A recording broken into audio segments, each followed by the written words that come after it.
Now, let's dive into today's story. Chapter 1. The Oath.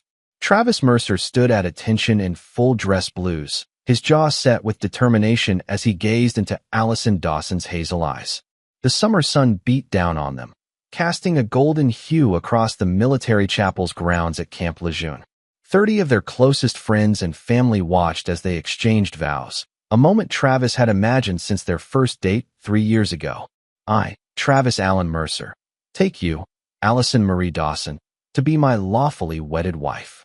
His voice remained steady, betraying none of the emotions churning inside him: pride, love, and a hint of apprehension about the deployment looming just 8 weeks away. Travis had joined the Marines at 19, seeking structure and purpose after a troubled youth in rural Pennsylvania. His father, a coal miner with a penchant for bourbon and disappointment, had taught Travis primarily what not to become. His mother, worn down by years of struggle, had passed when Travis was 16, leaving only a faded photograph and her unwavering belief that her son was destined for greatness. The Marines had recognized something in Travis that even he hadn't fully acknowledged: an unflinching resolve and analytical mind that made him perfect for special operations. By 25, he'd completed the grueling selection process for Marine Special Operations Command, MARSOC, becoming one of the elite operators tasked with the military's most sensitive missions. At the reception, Leo Ortega, Travis's staff sergeant and closest friend, raised a glass. To Travis and Allie, may your love be as strong as Travis's right hook, which saved my ass in Kandahar more times than I care to admit. Laughter rippled through the crowd. Allie beamed, her champagne glass catching the light. She'd met Travis when he was still finding his footing in the Corps, a young woman pursuing a marketing degree who'd been drawn to his quiet intensity and hidden vulnerability. For Travis, Allie represented everything good and normal, a contrast to the shadowy world he inhabited during deployments. Don't worry, Allie, Leo's wife Maria added, embracing the new bride. The MARSOC wives stick together. We've got your back while these knuckleheads are off playing hero. Travis caught Allie's eye across the table, detecting something. Uncertainty, perhaps, flickering across her face before her smile returned.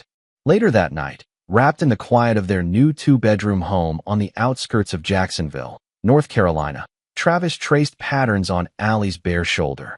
Second thoughts? He whispered. About us? Never. She nestled closer. About this life? Sometimes. 8 months is a long time to be apart. This deployment's important, Allie. The team needs me. And I don't. Her voice carried a sharp edge he rarely heard. Travis sat up, moonlight carving shadows across his muscular frame. You know, it's not like that. This is who I am. It's what I do. Allie sighed, her frustration dissolving. I know. I'm proud of you, Trav. Just scared sometimes. Nothing to be scared of. I'm trained for this. And I'll always come back to you. Always. What Travis couldn't articulate was how the mission centered him, how the clarity of purpose in combat made sense in a way civilian life sometimes didn't. What Allie couldn't express was her growing resentment of sharing her husband with an institution that demanded his ultimate loyalty. As Travis drifted to sleep, Allie remained awake, staring at the ceiling, wondering if she was strong enough for the life she'd just committed to. Chapter 2. Fractures. 6 months into Travis's deployment to an undisclosed location in northern Africa, Allie Mercer's resolve began to crumble. The marketing firm where she worked had hired Ryan Westfield, a smooth-talking account executive from Chicago with perfectly tailored suits and stories from a life that seemed worlds away from military existence. Initially, Allie maintained professional distance, mentioning her husband in their first conversation. Marine Special Forces, huh? Ryan had remarked, leaning against her desk. Guess that makes you something of a military widow for now. She'd bristled at the comment, but couldn't deny the truth in it. The sparse, encrypted calls from Travis had become shorter, his voice more distant. Operational security meant he shared almost nothing of his daily reality, while she exhausted her limited store of upbeat anecdotes to maintain the facade that she was thriving in his absence. One evening, after a particularly successful client pitch, the office celebrated at Harborside, a waterfront bar that had become their regular haunt. Ryan sat beside Allie, his knee occasionally brushing against hers. Your husband's a lucky man, he said, his voice dropping to an intimate register barely audible above the music. I'm the lucky one, Allie replied automatically, but the words felt hollow. Ryan's eyes, intense, present, focused entirely on her, made her feel seen in a way she hadn't in months. Is that why you check your phone every 5 minutes, hoping for a message that rarely comes? The accuracy of his observation stung. Across the room, Jessica, Allie's sister who had moved to Jacksonville to be near her during Travis's deployment, caught her eye, her expression a clear warning. Later that night, Jessica confronted her in the bathroom. That guy is trouble, Allie. I've seen how he looks at you. We're just colleagues. Travis has been gone for months, Jess. My marriage isn't so fragile that I can't have male friends. Friends don't look at friends like they're imagining them naked, Jessica countered, fixing her lipstick in the mirror. And friends don't look back the way you were looking at him. The accusation hung between them, neither acknowledgeable nor entirely dismissible. At home, Allie found a new email from Travis, brief, formal, loving but distant. He'd be radio silent for the next 2 weeks. Operational necessity. She poured herself another glass of wine and stared at their wedding photo, wondering if the smiling couple existed anymore. When her phone buzzed with a text from Ryan, "You got home okay?" She hesitated only briefly before responding.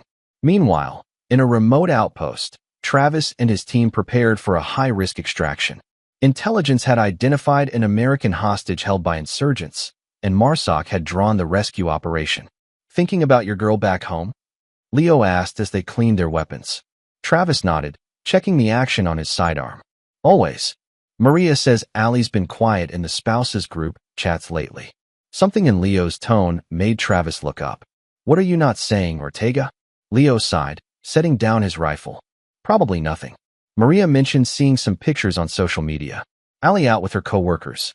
Some guy hanging pretty close." Travis continued reassembling his weapon. "Allie's allowed to have a life. I trust her." "Never said you shouldn't," Leo replied.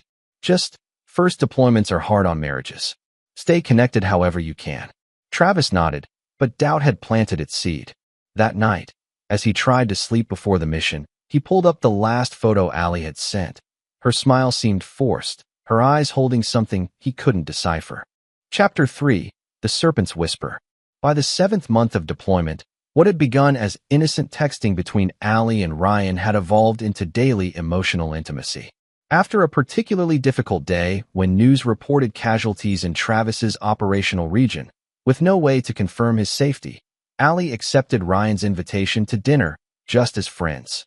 One dinner became weekly comfort, became lingering touches, became stolen kisses in the parking garage, became the ultimate betrayal in the home she shared with Travis. Ryan Westfield had pursued Allie. Behind his charming exterior lay a predatory opportunism. He'd targeted Allie specifically after learning her husband was deployed special forces. To Ryan, military wives were prime opportunities, emotionally vulnerable and attached to men with steady incomes and substantial benefits. "You deserve someone who's actually here," he whispered as they lay in her bed, Travis's bed, one night. "Someone who puts you first, not country first." Allie's guilt wrestled with her loneliness. "Travis is serving our country. He's making sacrifices. And expecting you to sacrifice everything too," Ryan interrupted. "When's the last time he asked about your career? Your dreams? All he wants is for you to wait patiently while he plays hero."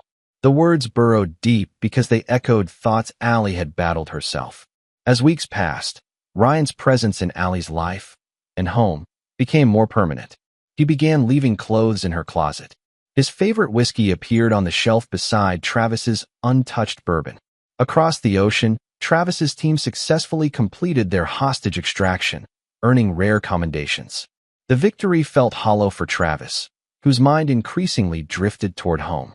Leo's casual comment had festered into persistent worry. "One more month, brother," Leo said as they packed their gear. "Then back to hot showers and cold beer. And wives who've forgotten what we look like," added specialist Dominic Rivera, the youngest on their team. "Speak for yourself," Travis replied with forced lightness. "Allie's probably counting down the days." That night, Travis attempted a video call, waiting through 3 failed connections before Allie's face appeared, slightly flushed. The bedroom looked different. Had she moved the lamp? "Hey babe," she said, her voice oddly pitched. "Wasn't expecting your call tonight." "Surprise window of opportunity," Travis explained. "You okay?" You seem distracted. Just tired. Work's been crazy. She angled the camera upward, showing less of the room. How are you? Safe. As can be expected. Listen, I might be able to get home a couple weeks early. Thought I'd surprise you, but I guess I just ruined the surprise. Something flickered across Allie's expression, not joy, but alarm quickly masked. That's great. When exactly? Not sure yet. Operations are fluid. Could be 2 weeks, could be 3. Their conversation continued, stilted and superficial. After disconnecting, Travis sat in the communications tent, replaying the call in his mind. Something was off, but he couldn't identify what. Back in Jacksonville, Allie turned to Ryan, who had been silently standing in the bathroom during the call. He's coming home early, she said, her voice flat. Ryan wrapped his arms around her. So we enjoy what time we have left. Unless what? Ryan's expression turned calculating. Unless you're ready to make a choice. He'll be gone again, Allie. That's the life you signed up for. Endless deployments, constant worry, living for brief moments between extended absences. I made vows, Ryan. To a man who put his commitment to the Marines above his commitment to you. Ryan kissed her neck. Think about it. This house, the car he barely drives, his military benefits could support us while we build something better. What are you saying? I'm saying with his combat pay and savings, plus the military benefits if you divorced, we could have a fresh start. No more Jacksonville. No more waiting for crisis calls. Allie pulled away. You want me to take Travis's money? I want us to use resources available to build our life together, Ryan corrected smoothly. Besides, these military guys always land on their feet. The government takes care of them. The suggestion should have horrified her, should have been the moment she ordered Ryan out of her home and life. Instead, Allie found herself considering it. Hatred for her own weakness mixing with the temptation of an escape from her increasingly lonely existence. Ryan sensed her wavering. We don't have to decide tonight. But your husband will be home soon, and we need a plan. Either way, I'm not giving you up without a fight. What Allie didn't know was that Ryan had done this before, 3 times with other military wives. What Ryan didn't know was that Travis Mercer was not like the other husbands, and the storm brewing on the horizon would consume them all. Chapter 4, Homecoming. Captain Arthur Fleming regarded Travis with concern across his desk. You sure about this, Mercer? The scheduled return is only 2 weeks away. Family emergency, sir, Travis replied, maintaining parade rest. He couldn't explain his growing certainty that something was wrong at home. The intuition that had kept him alive through 3 combat tours was screaming that his marriage was in danger. Operational security remains in effect, Fleming reminded him. Your team extracted a high-value individual. There are people who would love to identify who was involved. Understood, sir. I'll maintain cover protocols. Fleming nodded. Your record speaks for itself, Mercer. Take the emergency leave. Report back in 3 weeks. 48 hours later, Travis touched down at Raleigh-Durham International Airport in civilian clothes, his military haircut hidden under a baseball cap. He'd told no one of his return. Not Allie, not Leo, no one. The drive to Jacksonville in his rental car gave him time to rehearse different scenarios. Perhaps his instincts were wrong. Perhaps Allie had simply been stressed about work. Perhaps. It was Friday evening when Travis pulled onto his street, parking 2 blocks from his house to observe. Allie's car sat in the driveway beside an unfamiliar black BMW. Lights glowed warmly through the windows of his home. Travis approached on foot, years of tactical movement making him a shadow among shadows.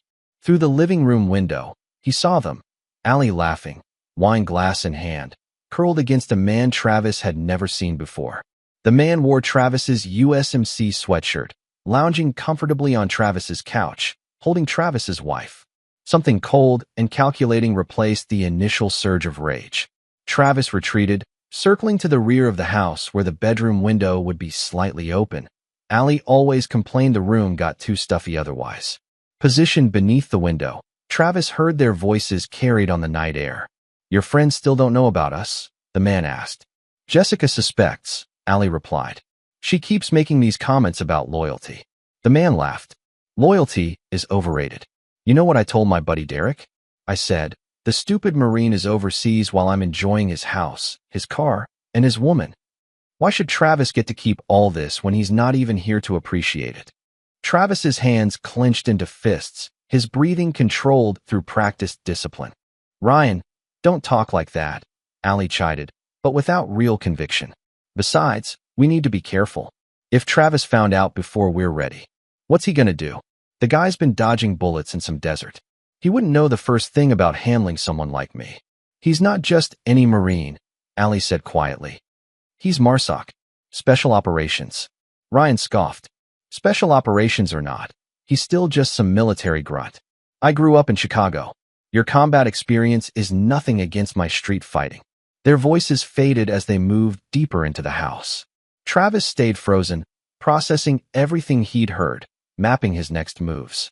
An hour later, after watching Ryan and Allie leave in the BMW, Travis entered his home using his key.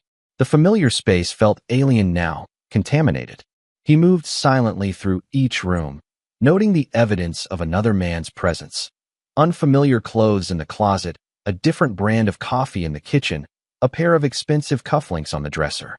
In his office, Travis found his desk had been searched, papers rearranged in a way only someone with his training would notice. He checked the small safe hidden behind a false panel, still secure. Inside were his service weapon, backup documentation, and an emergency fund of $5,000 cash. Travis settled in to wait, formulating a plan.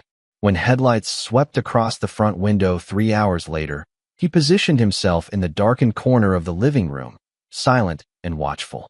Allie entered first, laughing at something Ryan said as he followed, carrying takeout bags. They froze when Travis flipped on the lamp beside him. "Travis," Allie gasped, her face draining of color. You're home early." Ryan recovered quickly, setting down the bags and extending his hand with artificial confidence.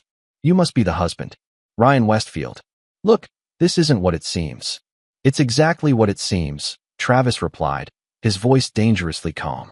He remained seated, posture relaxed but alert. "My wife and her lover, coming home after a night out. In my house." Allie stepped forward. "Travis, please, I can explain. I heard enough through the bedroom window earlier." Travis cut her off. "About how this stupid Marine is overseas while you enjoy his house, his car, and his woman." His gaze shifted to Ryan. "That was you, right?" Ryan's false bravado crystallized into something harder. He stepped forward, using his 2-inch height advantage to look down at Travis. "Look, man, these things happen. Military marriages fall apart all the time. No need to make this uglier than it needs to be." Travis stood smoothly. "You're in my house, wearing my clothes, sleeping with my wife, and you think there's a version of this that isn't ugly?" Ryan's posture shifted subtly into a fighting stance. "Your combat experience is nothing against my street fighting," he threatened, repeating the words Travis had overheard. "I grew up fighting every day just to survive." Travis's expression didn't change. "Actually, I'm not just any Marine." What happened next occurred so rapidly that Allie barely processed the movement. Travis sidestepped Ryan's telegraphed punch, caught the extended arm, and applied precise pressure to nerve clusters while simultaneously sweeping Ryan's legs.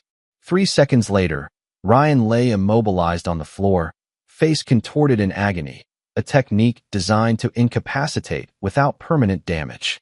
"Travis, stop!" Allie screamed. "You're hurting him." "He's fine," Travis replied calmly. "Just experiencing temporary nerve compression. He'll recover in about 30 seconds, which gives you time to start explaining why your lover has been accessing my personal files." Allie's expression shifted from fear to confusion. "What? Ryan wouldn't. Someone's been through my office. Either you've developed an interest in my military documentation, or he has." Ryan groaned as sensation returned to his limbs. Travis allowed him to climb unsteadily to his feet, maintaining tactical distance. "You're crazy, man," Ryan gasped, rubbing his arm. "I never touched your stuff." Allie's face crumpled. "Travis, please. This all just happened.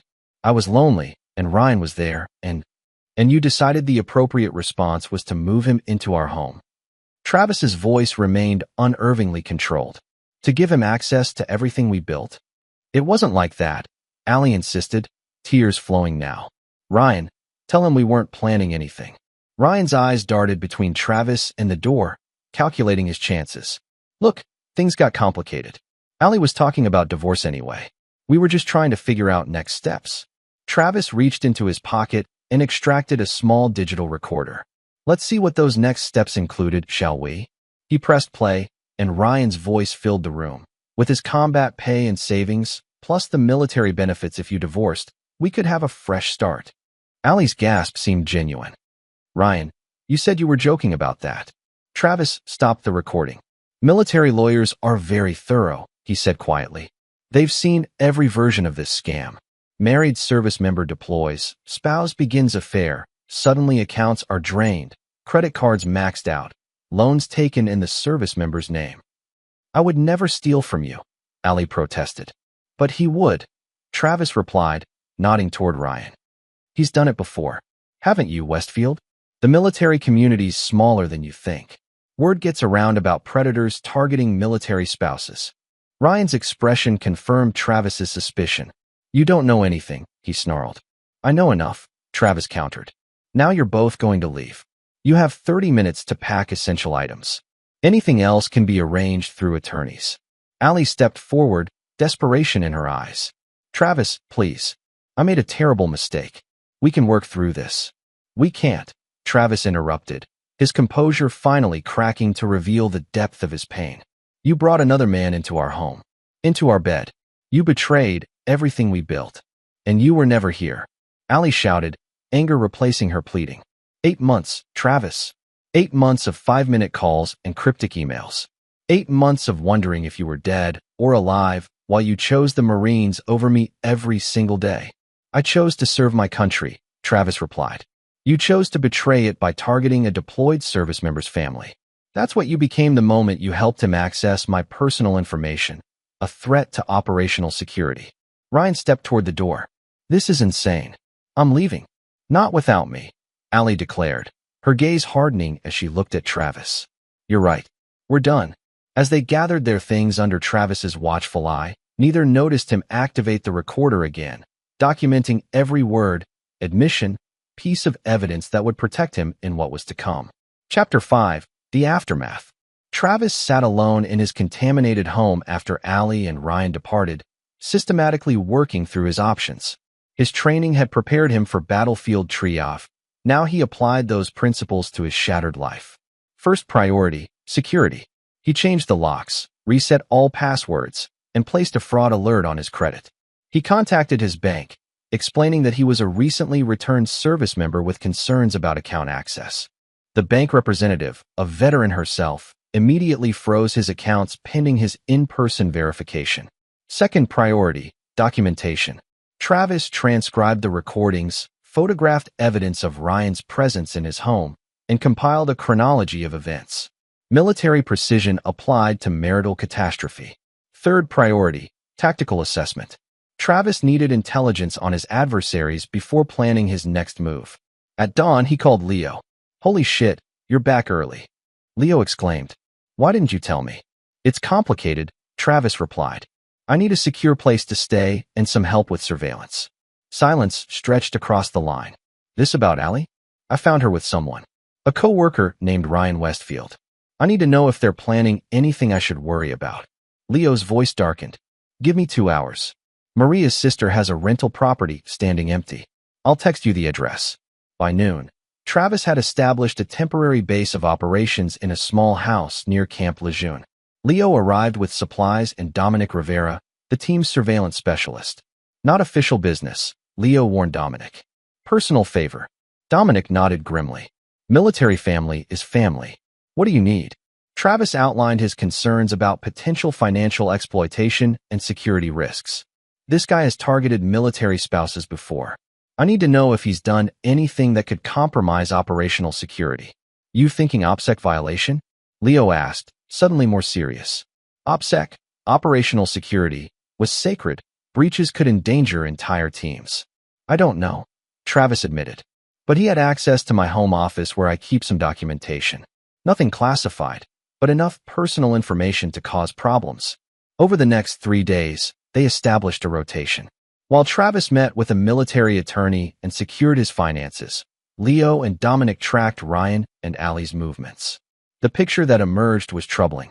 They're staying at the Hampton Inn off Highway 17, Dominic reported, showing Travis photographs. Westfield's made multiple calls to these numbers. He displayed a list. One's a law firm specializing in military divorces. Another's a private investigator. He's building a case, Travis murmured. There's more, Leo added. The PI he contacted specializes in digging up dirt on service members to use in divorce proceedings. Guys known for targeting special operators, claiming PTSD and mental instability to secure favorable settlements. Travis absorbed this, his expression hardening. They're not just leaving. They're trying to destroy me. Looks that way, Leo confirmed.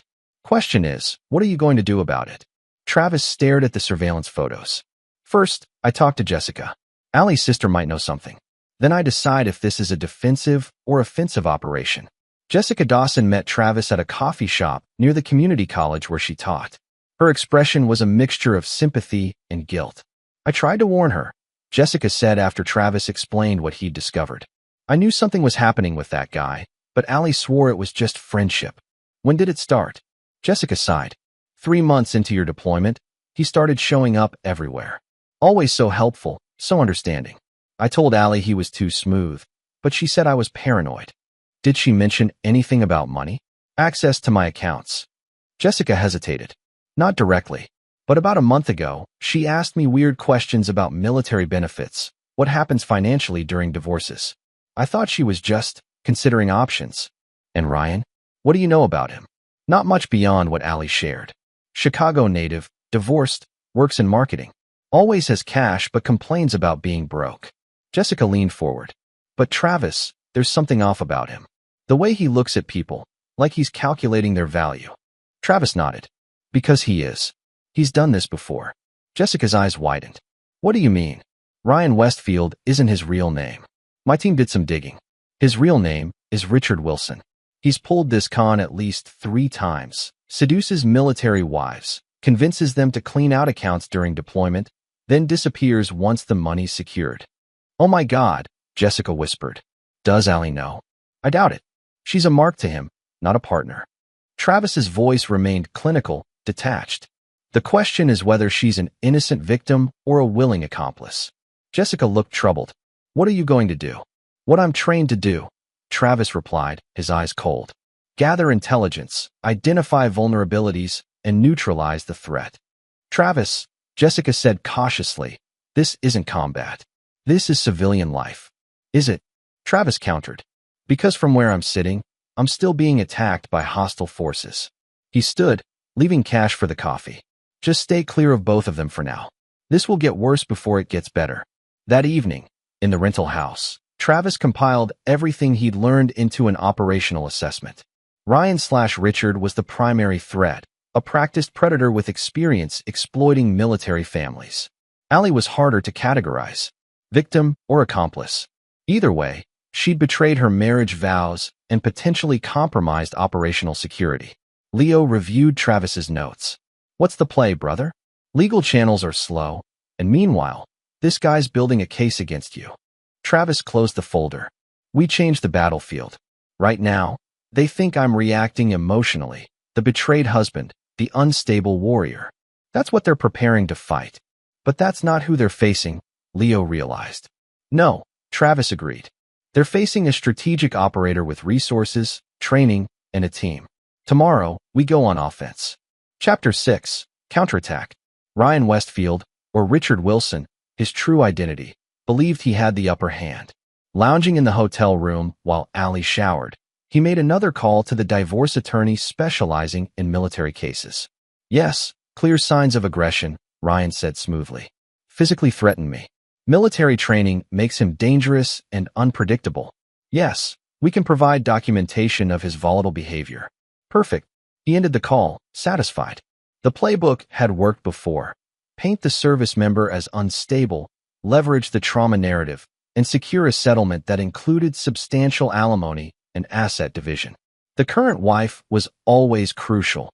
Her testimony about her husband's alleged instability carried weight with judges. Allie emerged from the bathroom, wrapped in a towel, her eyes red from crying. Ryan's demeanor instantly softened. Hey, it's going to be okay, he soothed. Gerald says we have a strong case. Travis's behavior when he confronted us works in our favor. I don't want to hurt him anymore, Allie said quietly. I just want to end this cleanly. Ryan hid his frustration. If Allie backed out now, the payoff would be minimal. He needed her cooperation for maximum financial extraction. The cleaner the break, the better for everyone. He agreed, choosing his words carefully. But we need protection. The way he attacked me, that's not normal, Allie. He's been in combat too long. Doubt flickered across Allie's face. He wasn't himself, but he didn't really hurt you. This time, Ryan emphasized.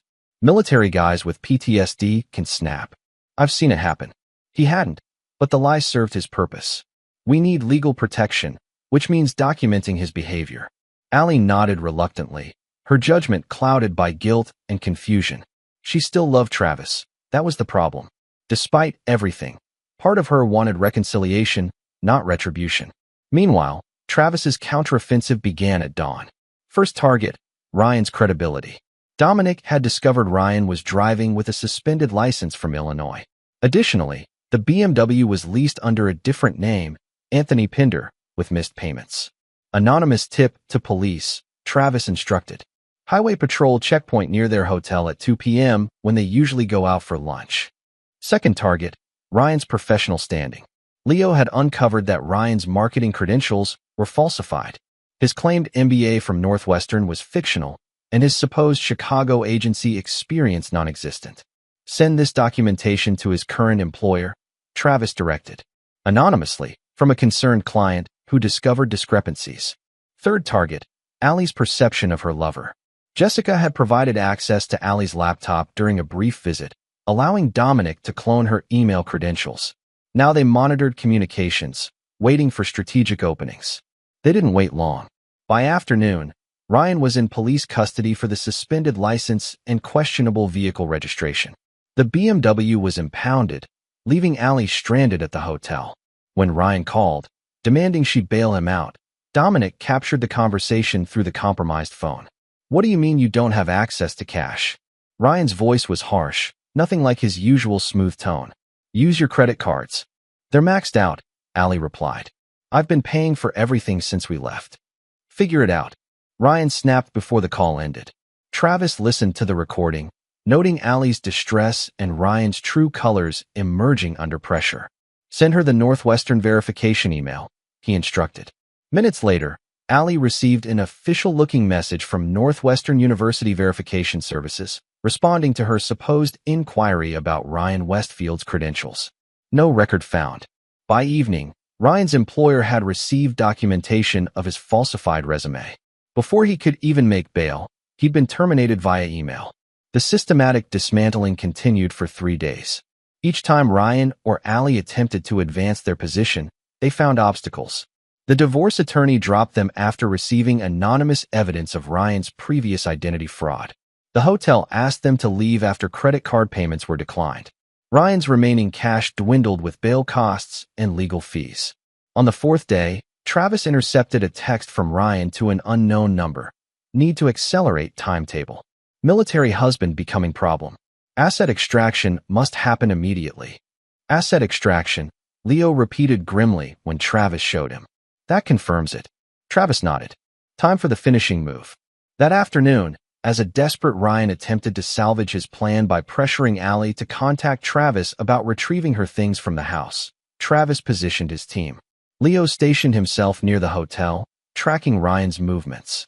Dominic monitored electronic communications.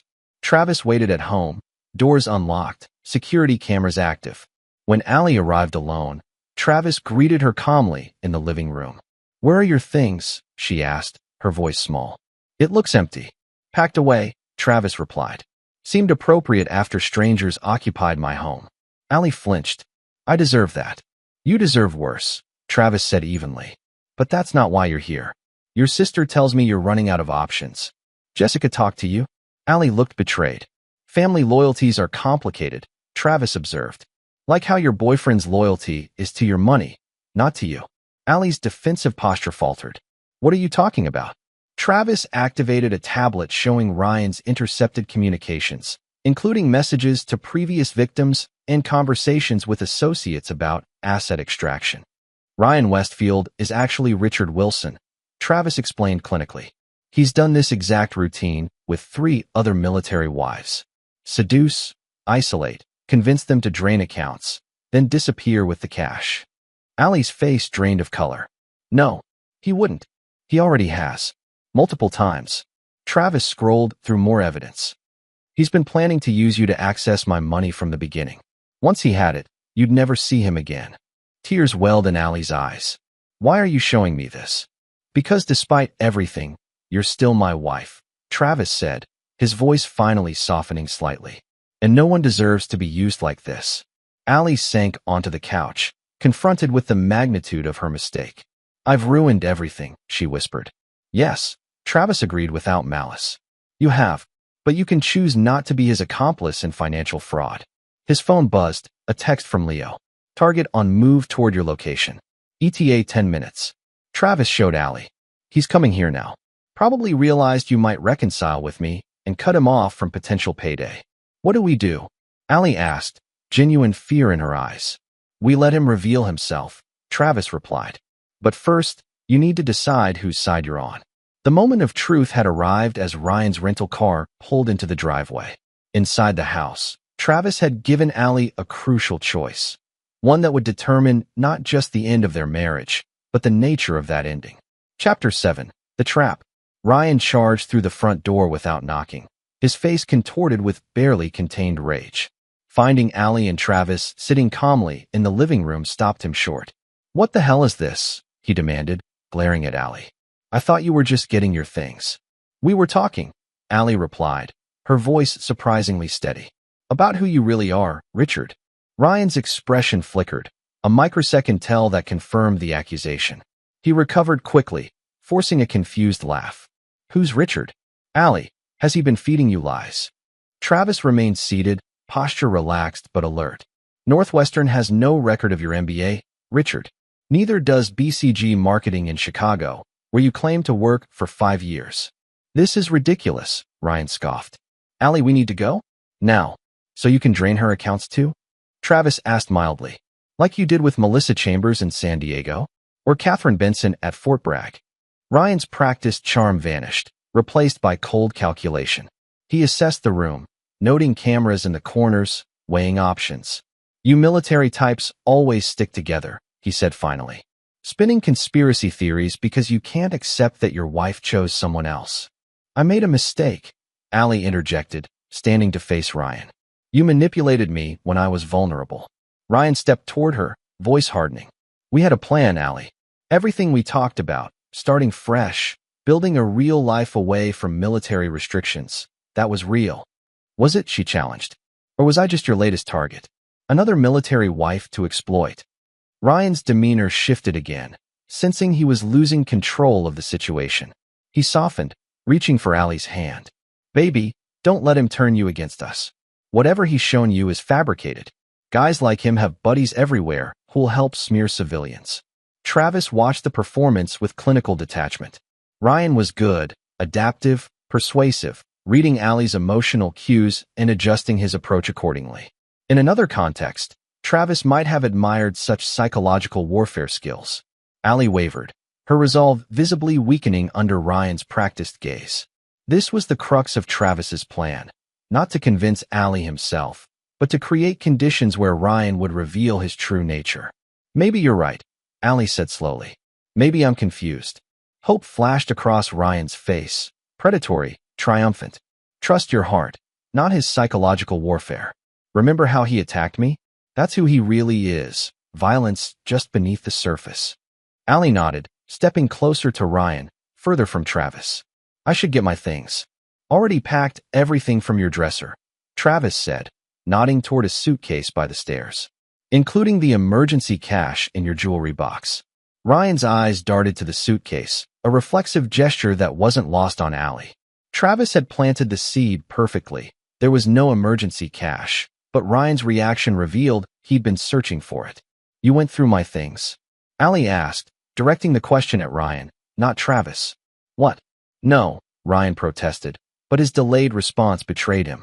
Travis rose smoothly. There's one more thing you should know before you leave, he said, addressing Allie but watching Ryan. I've frozen all accounts and reported potential fraud. Military relief services are investigating unusual activity during my deployment. Ryan's composure cracked. You had no right. I have every right to protect my finances from theft. Travis cut him off. The investigation will determine if any crimes were committed. The word crimes triggered something in Ryan. His confident facade collapsed, revealing the cornered predator beneath. He grabbed Allie's arm roughly. We're leaving. Now, get your stuff. Let go of me, Allie said, trying to pull away. After everything I've done for you. Ryan snarled, his grip tightening. After I listened to you complain about your absent husband for months? You owe me. I don't owe you anything, Allie countered, struggling more forcefully. Ryan's control snapped entirely. He shoved Allie against the wall, his other hand balling into a fist. You ungrateful bitch. He never completed the sentence. Travis moved with practiced efficiency, inserting himself between Ryan and Allie, blocking the raised fist and applying targeted pressure to nerve clusters that sent Ryan collapsing to his knees in agony. That's the real Ryan Westfield, Travis told Allie calmly. Or Richard Wilson. Or whatever name he's using this week. Allie stared in horror at the man who, moments earlier, she'd almost believed again. I want him gone, she whispered. Oh, he's leaving, Travis assured her, maintaining the nerve hold that kept Ryan immobilized. The question is how, in handcuffs for assault, which we just captured on multiple cameras, or with a chance to disappear before charges are filed. Ryan glared up at Travis, hatred burning through pain. You set me up. No, Travis corrected him. I created conditions where you would reveal yourself. Big difference. Travis released the pressure point, allowing Ryan to slump to the floor. You have 1 hour to leave Jacksonville, Travis informed him. After that, the assault footage goes to police, along with evidence of identity fraud across 3 states. You can't threaten me, Ryan gasped, struggling to stand. It's not a threat, Travis replied. It's an operational timeline. Ask Allie, I never miss deadlines. While Ryan staggered to his feet, Travis turned to Allie. You should pack your things. You can stay with Jessica until you figure out next steps. Allie nodded, tears streaming down her face. Travis sighed. Don't, he cut her off. We'll talk logistics later. Right now, I need you both gone. As Ryan stumbled toward the door, Travis added one final surgical strike. By the way, the BMW's been reported stolen by Anthony Pinder. Apparently, you took it when you left Chicago under complicated circumstances. Ryan froze. How did you? MARSOC operators have resources you can't imagine, Travis said simply. I'd stick to public transportation from now on. After they left, separately, Allie refusing to go anywhere with Ryan, Travis contacted Leo and Dominic, who had monitored everything remotely. Target neutralized? Leo asked. Exposed and running, Travis confirmed. Keep surveillance until he's out of the state. And Allie, Travis gazed around the empty house that no longer felt like home. No longer my concern, he said, but the slight catch in his voice betrayed the cost of his victory. Chapter 8, Reclamation. 2 weeks after the confrontation, Travis sat in Captain Fleming's office, having completed his mission debrief and post-deployment processing. Your team performed exceptionally, Fleming noted, reviewing the file. Distinguished Service Medal recommendations for you and Ortega. The team did their job, Travis replied. Sir, I need to discuss a personal matter that may have security implications. Fleming set down the file, giving Travis his full attention. Go on. Travis outlined the situation clinically, the affair, Ryan's background, the potential access to personal documentation, and the steps taken to mitigate any security risks. Fleming listened without interruption, his expression grave. You should have reported this immediately. Yes, sir. I made a judgment call to handle the personal aspects first, then address potential security concerns once I had complete information. And do you have complete information now? Travis nodded. As far as I can determine, there was no breach of operational security. The individual was primarily interested in financial exploitation, not military intelligence. Fleming studied him. Your personal judgment may be compromised in this situation, Mercer. With respect, sir, my judgment is what identified and neutralized the threat, Travis countered. I'm reporting now because protocol demands it, not because I believe there's ongoing risk. After a long moment, Fleming nodded. I'll initiate a security review, but I'm inclined to accept your assessment. You've never given me reason to doubt your judgment. He paused. And the personal aspects? Those require attention too. Being addressed, sir, Travis replied stiffly. The Corps has resources. I'm aware. Travis interrupted, then added, Sir. Fleming sighed. Very well. Complete the security paperwork with intelligence.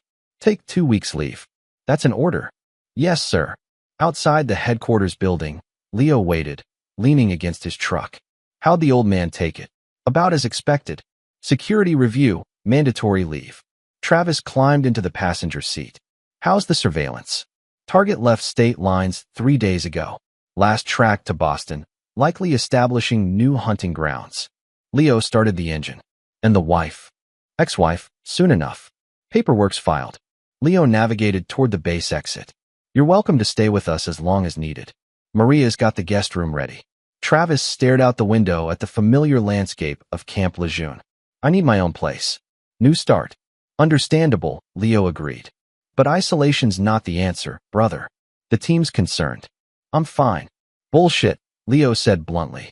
You're operational. There's a difference. Travis didn't answer immediately, recognizing the truth in Leo's assessment. He'd approached his marital collapse like a mission: identify threats, develop strategy, execute. The approach had been effective for neutralizing Ryan and protecting his finances, but left no framework for processing the emotional devastation. One day at a time, Travis finally said, Right now, I need space to think. Leo nodded, respecting the boundary. Where to then? Oceanfront. Southern end. 20 minutes later, they pulled up to a weathered beachfront property with a for rent sign. Travis had discovered it during his surveillance operations, a seasonal rental currently vacant in the off-season. The property manager, a retired Marine himself, recognized Travis's military bearing immediately. Deployment housing fell through, he guessed. Something like that, Travis acknowledged. 3-month minimum lease, utilities included, the manager said, leading them through the modest 2-bedroom cottage. Ocean's right there. Good for clearing your head. Travis surveyed the sparse furnishings, the unobstructed view of the Atlantic, the isolation. I'll take it. Later that evening, sitting on the weathered deck with nothing but the rhythmic crash of waves for company, Travis allowed himself to feel everything he'd suppressed during the operational phase of his response. The betrayal, the rage, the grief for a future that would never materialize. His phone buzzed with a text from Jessica. Allie's a mess. Genuinely regrets everything. Asking if you'll meet to talk. Travis stared at the message without responding. Part of him, the part trained to complete the mission regardless of personal cost, wanted to delete the message and Jessica's contact entirely. But another part recognized that healing required closure, not just revenge. He typed a reply. Not ready. Maybe later. Jessica's response came immediately. Understand. She'll wait. P.S. Ryan's car got repossessed today. Karma works. Despite everything, Travis felt his lips curve slightly.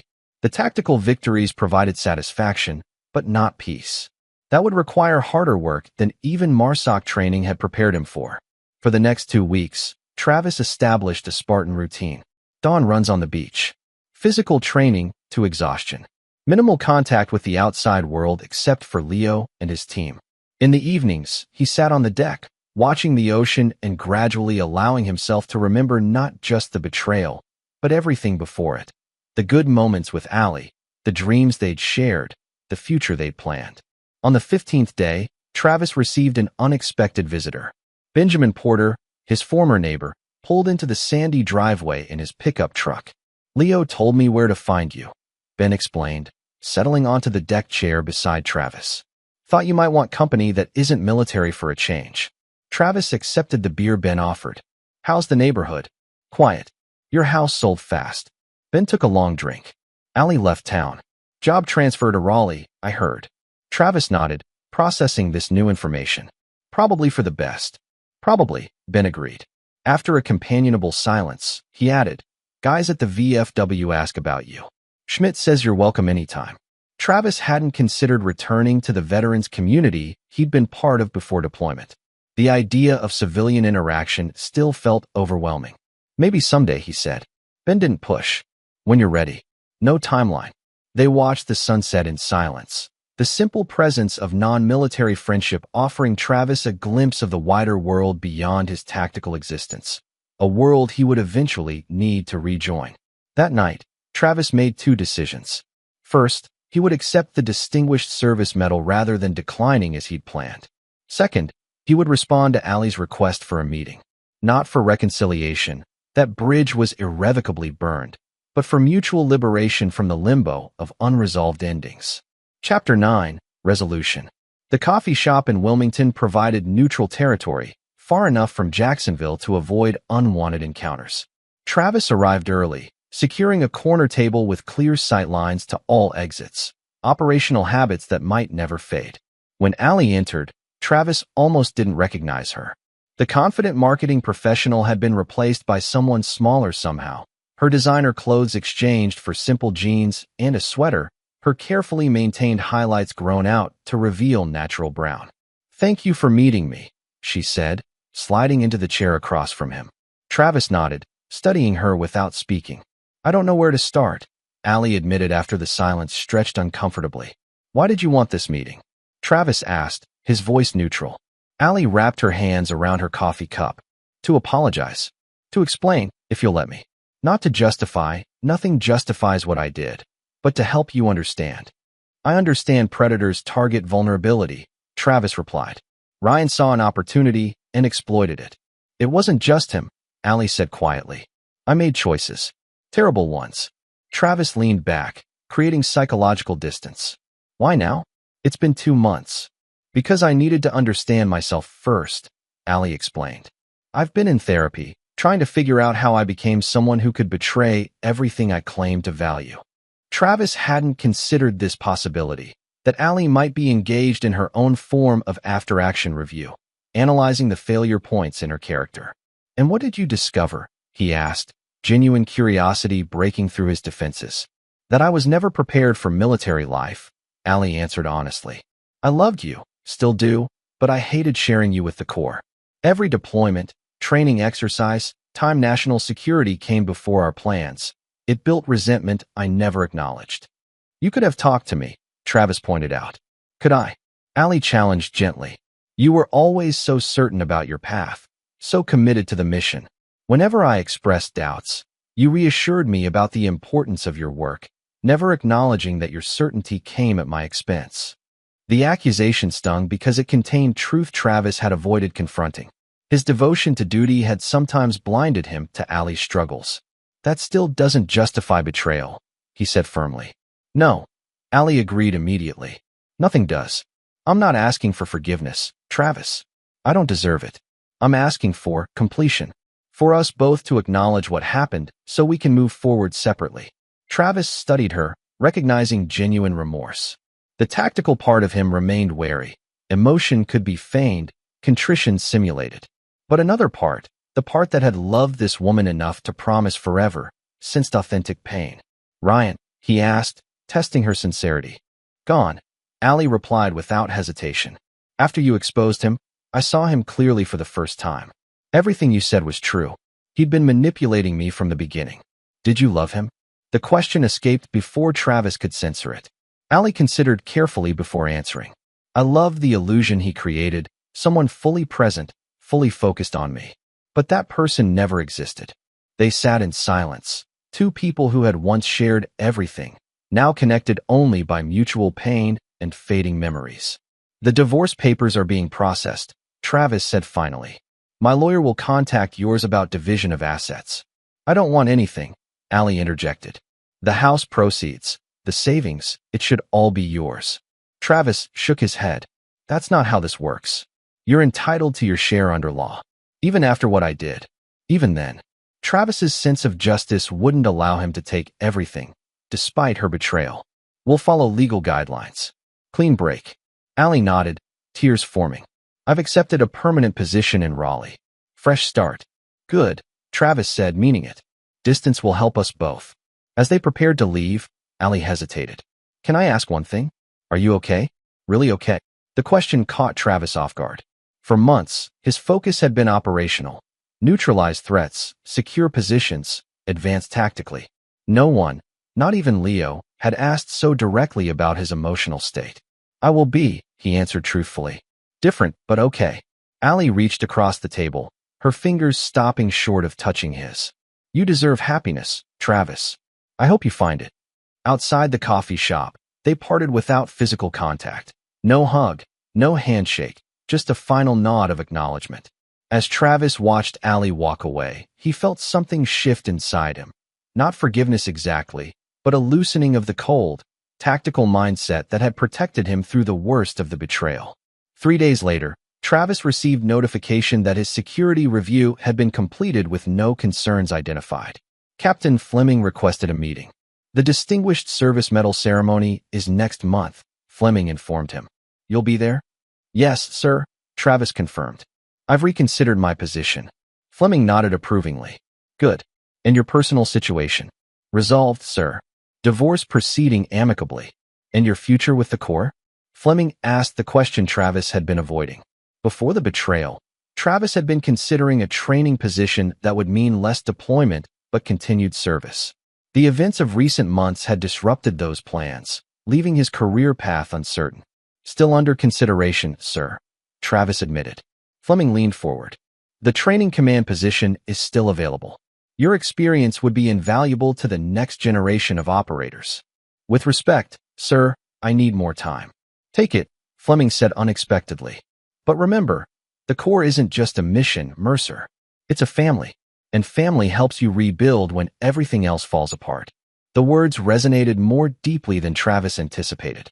Throughout his ordeal, his military brothers had rallied around him.